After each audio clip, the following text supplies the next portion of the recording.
Israel Hamas युद्ध के बाद से ही हूती का आतंक लाल सागर में अपने चरम पर है।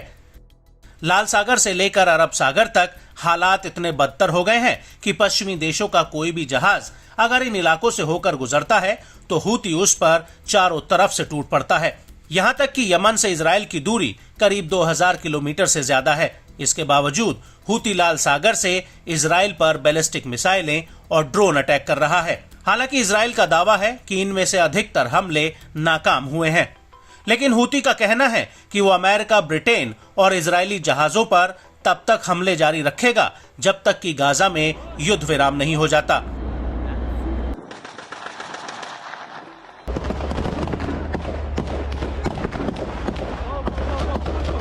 लेकिन हूती की बढ़ती ताकत को देखते हुए ऐसा लग रहा है कि गाजा के युद्ध का दायरा बढ़ सकता है और इस युद्ध में सीधे तौर पर हूती और लेबनान का आतंकी संगठन हिजबुल्लाह कूद सकता है। और अब इसी कड़ी में एक ऐसा खुलासा हुआ है जो इस आशंका को और ज्यादा मजबूत कर रहा है।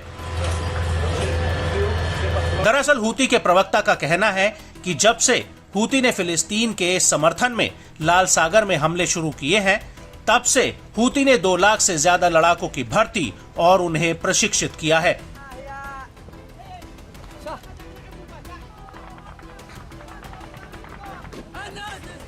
हूती इजराइल पर गाजा में युद्ध विराम का दबाव डालने के लिए लगातार बाब-अल मंडेब स्ट्रेट से होकर स्वेज नहर की तरफ जाने वाले इजराइल से जुड़े जहाजों पर हमले कर रहा है और इसकी वजह से यमन के भीतर उसकी राजनीतिक लोकप्रियता बेशुमार बढ़ती जा रही है।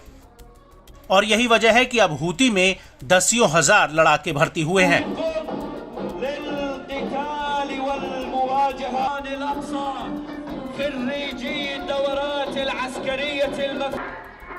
लेकिन हूती में 2 लाख से ज्यादा लड़ाकों की भर्ती की खबर न सिर्फ यमन की शांति के लिए बल्कि इजराइल और अमेरिका के लिए भी एक बड़ी चिंता है, क्योंकि एक तरफ जहां इजराइल गाजा में हमास से लड़ रहा है, वहीं दूसरी तरफ लाल सागर के फ्रंट पर हूती का इतनी बड़ी संख्या में लड़ाकों की भर्ती करना एक नए युद्ध की सुगबुगाहट दे रहा है।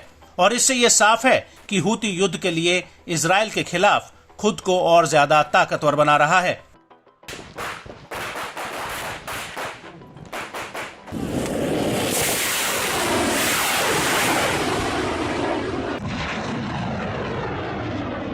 लेकिन हूती की बढ़ती लोकप्रियता यमन की शांति के लिए भी बहुत बड़ा खतरा है। जानकारों का मानना है कि इससे यमन की राजनीतिक सूरत बदल सकती है और मुल्क के भीतर 1 दशक से भी ज्यादा समय से चल रहे गृह युद्ध के खत्म होने की संभावना भी खत्म हो जाएगी। हालांकि हूती के अधिकारी नसर अल दीन अमीर का कहना है कि एक समझौते का विकल्प अब भी मौजूद है। शांति के अवसर मौजूद हैं। हमारे पक्ष में यहूदियों, अमेरिका और ब्रिटेन के अलावा हमारी किसी अन्य पार्टी के ऊपर हमला करने की मंशा नहीं है, क्योंकि वो हम पर हमले कर रहे हैं और हमारा किसी अन्य आंतरिक पार्टी के ऊपर हमला करने का कोई इरादा नहीं है, जब तक कि वो हमारे ऊपर हमला करके यहूदियों की मदद न करें।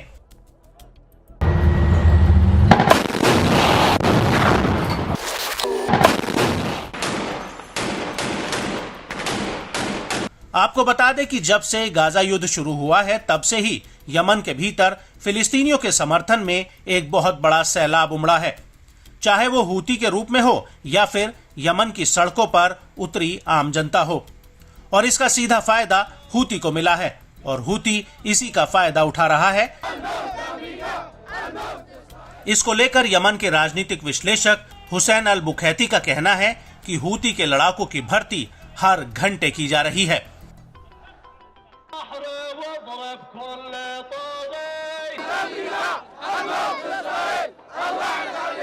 वहीं दूसरी तरफ सना सेंटर फॉर स्ट्रेटेजिक स्टडीज के सीनियर रिसर्चर अब्दुल घनी अल इरियानी ने अल जजीरा को अपनी रिसर्च के आधार पर बताया कि 12 फरवरी 2024 तक हूती में नए लड़ाकों की संख्या 1.5 लाख के करीब थी। यहाँ तक कि हूती के कट्टर दुश्मन भी तब तक उनके साथ खड़े हैं जब तक कि वो फिलिस्तीनियों के साथ खड़े हैं।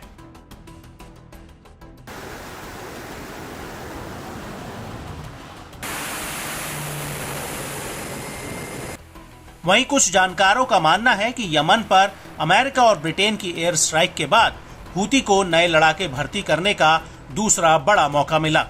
क्योंकि हूती ने आम जनता को अमेरिकी हमले को अपनी सुरक्षा के लिए सबसे बड़ा खतरा बताया है और 7 अक्टूबर के हमले के बाद से ही यमन में हूती की लोकप्रियता लगातार बढ़ी है।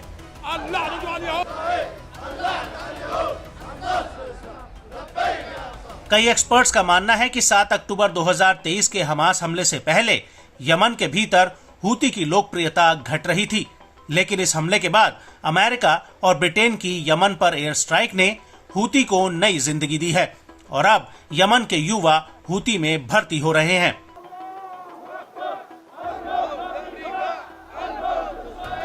लेकिन सवाल ये उठता है कि क्या हूती इन नए लड़ाकों का इस्तेमाल इजराइल के खिलाफ करेगा या इसके पीछे भी उसका कोई छुपा हुआ एजेंडा है। तो आपको बता दें कि कई जानकारों का कहना है कि हूती इन लड़ाकों का इस्तेमाल यमन के भीतर अपने विरोधियों के खिलाफ कर सकता है, क्योंकि अप्रैल 2022 में हूती और उसके विरोधी समूहों के बीच झड़पें हुई थीं, लेकिन बातचीत के दौरान कोई बड़ी घटना नहीं हुई।